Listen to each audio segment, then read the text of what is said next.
Segundo domingo do tempo do Advento é um tempo que nos prepara para a vinda de Jesus, a sua encarnação. A segunda leitura de hoje, São Paulo aos Romanos, nos oferece esse caminho de esperança. E São Paulo exorta a comunidade de Romanos a ter esperança. Esperança em Deus, porque a esperança não decepciona. A esperança atrai a bênção, o milagre, a força de Deus sobre aquele que está com essa virtude. A virtude da esperança, que inclusive é uma das virtudes teologais. Quais são as virtudes teologais? São 3. Quem sabe? Fé, primeira. A segunda? A esperança. E a terceira? Caridade. Fé. Repete. Fé, esperança.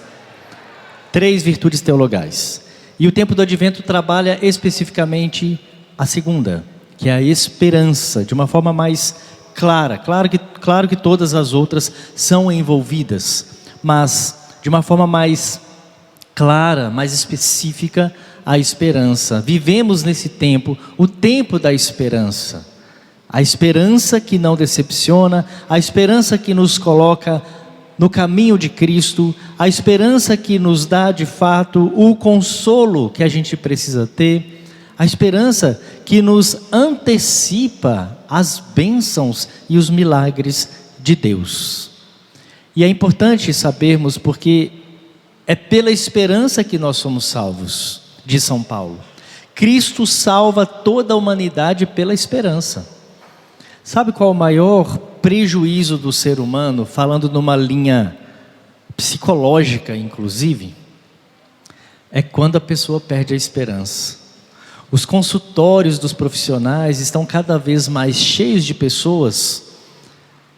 Não é simplesmente porque se encontra numa depressão, se encontra na crise de ansiedade.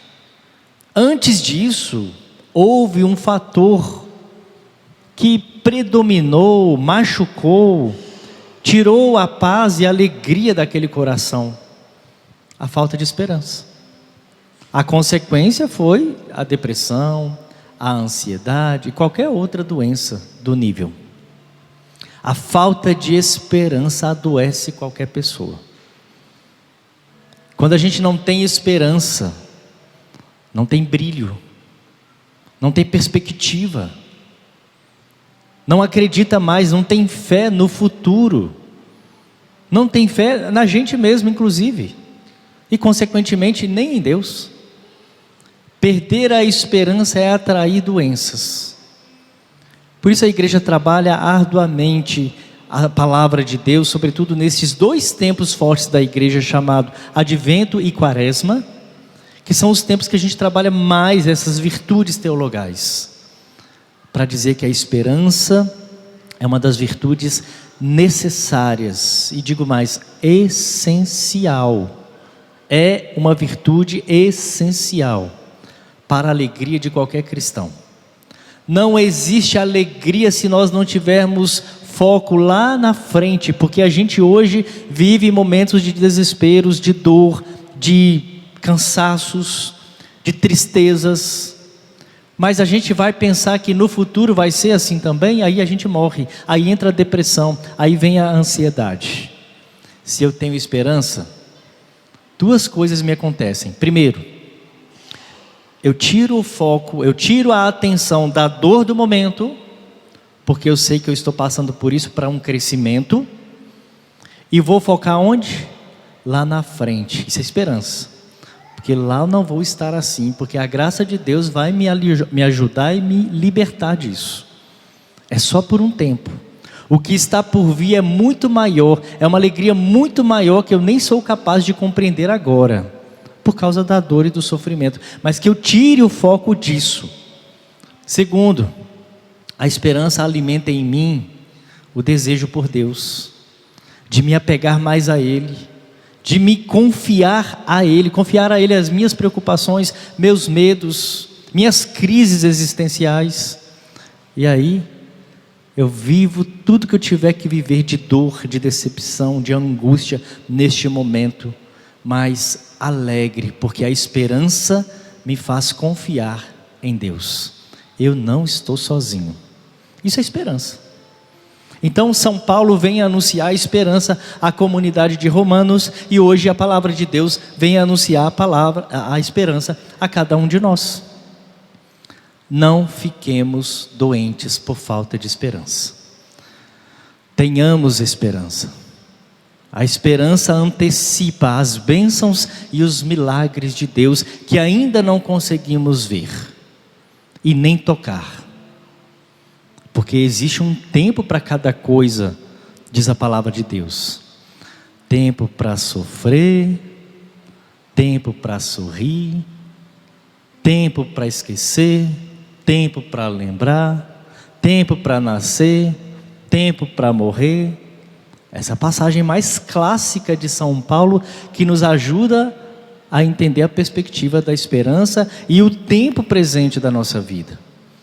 Aí nós vamos lá na primeira leitura, profeta Isaías, que nos vem apresentar uma outra virtude semelhante à esperança, mas uma virtude tão necessária para a salvação: a humildade.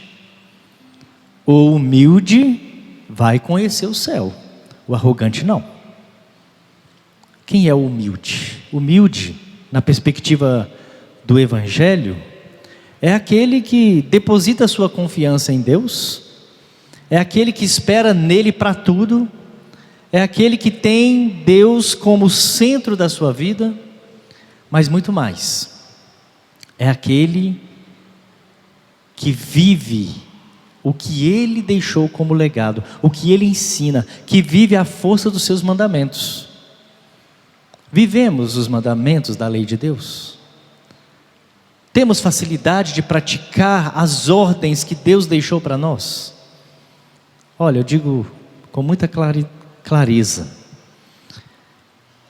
só vamos ser capazes de obedecer à autoridade divina pela humildade. Sem humildade não há obediência. Sem humildade não é possível entender e muito menos obedecer à lei de Deus. O humilde obedece sem entender. Ele não precisa entender para obedecer. Ele apenas obedece.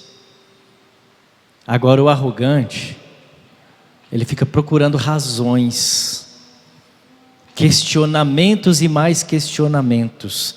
Por que isso? Para que isso? Por que Deus é assim? Por que ir para a missa? Por que viver esse mandamento? O que eu ganho com isso? O que eu tenho com isso? Quer ser salvo ou não quer? Sem humildade não há salvação. Repete. Sabe por quê? Porque a leitura, o profeta Isaías diz assim, ó: o Senhor julgará os humildes com justiça. Repete. Os humildes são aqueles que se confiam a Deus. São aqueles que vivem os seus mandamentos sem questionamento, apenas vivem. Por quê? A confiança é tanto em Deus que não importa o entendimento para aquilo. Eu vou viver aquele mandamento e ponto final. O humilde faz isso. O humilde não espera o momento, o acontecimento para confiar, ele confia. É humildade. E na palavra de Deus precisamos ser humildes, porque senão a gente não consegue vivê-la com a plenitude. Da mesma forma em Deus, se a gente não for humilde, a gente não consegue viver os mandamentos de Deus, a ordem de Deus para nós, os desejos de Deus para a nossa salvação. Sabe por quê? A arrogância toma conta e a gente acaba sendo o Deus da gente mesmo. Eu dito as regras. Eu faço do jeito que eu quiser. Sou o dono da minha vida. A gente tem que entender que existe o céu e existe o inferno. O dono da sua própria vida está garantindo o inferno. Aquele que deixa ser governado por Deus já está antecipando o céu. Você quer o céu ou quer o inferno? Cada um faça a sua escolha e viva conforme a sua escolha. No Evangelho, nós temos a figura de João Batista. João Batista foi aquele que precedeu, que antecipou o caminho de Jesus, preparou o caminho de Jesus. Ele chega primeiro na história, prepara o caminho para o Senhor, e ele grita pelo deserto afora: preparai o caminho, endireitai suas veredas, porque o reino de Deus está próximo. Convertei-vos. Ele anuncia o caminho de conversão. E nisso, ali no Rio Jordão, ele batizava as pessoas que tinham fé e pregava o caminho, como chegar ao céu. Nessa ocasião apareceram duas classes, dois grupos, os fariseus e os saduceus. Dois grupos. E João Batista olhou para eles, e nesse evangelho ele disse bem claramente: raça de cobras venenosas, vocês querem ser batizados por quê? Se a vida de vocês é um lixo, está podre, está perdida, está sem Deus. Aqui vocês querem ser batizadas para quê? Qual a razão? E aí ele disse assim: olha, o machado já está posto na raiz. A árvore que não der bons frutos será cortada e jogada no fogo. A conversão se mostra pelos frutos. Serve para nós, para mim, para cada um de nós. Não adianta nada vir para a missa, para a igreja, se a minha vida lá fora estiver como um lixo, podre, sem vontade, sem ânimo para viver os preceitos e os caminhos de Deus. Se eu venho aqui pensando que uma missa, ou nas missas dominicais, elas têm o poder de me salvar, eu já estou perdido. Porque se não aparecerem os frutos, a raiz já está cortada. O machado já está na raiz. São os frutos de conversão que garantem a salvação para cada um de nós. E olha, para se converter, é necessário oração, intimidade com Deus, é necessário confiança em Deus, mas antes de tudo, é necessário humildade. Sem humildade, ninguém busca a Deus para se converter, cada um vai viver a sua vida do jeito que quer. Se eu me tornar o Deus de mim, Deus sai de cena, não porque Ele quer, porque eu o tiro do centro da minha vida. Fecha seus olhos um momentinho. A raiz já está com o machado posto sobre elas. Se dermos bons frutos, essa raiz será preservada e a árvore dará bons frutos de fato. Se não, não serve para nada. Será jogada fora, cortada. Vamos pedir então ao Senhor, se até aqui não temos dado bons frutos, isso serve para o casamento, para a vida profissional, para os ambientes em que eu me encontrar durante a semana. Dar bons frutos é o desejo do Senhor, fruto de conversão sobretudo, mudança de vida, deixar a vida velha para abraçar a vida nova em Cristo. Se eu não der bons frutos, não sirvo para nada. Senhor, dá-me a graça. Se até aqui eu não tenho dado bons frutos, que daqui para frente, com a sua graça, com o seu amor e com a sua bênção, eu me esforce para todos os dias ser dependente do teu amor, ser dependente da tua graça, ter esperança, que tudo que eu vivo hoje é para um amanhã melhor, de salvação, de graça e de céu. Abraça minha alma, meu coração, minha vida, para que eu seja o melhor filho. Assim seja. Amém.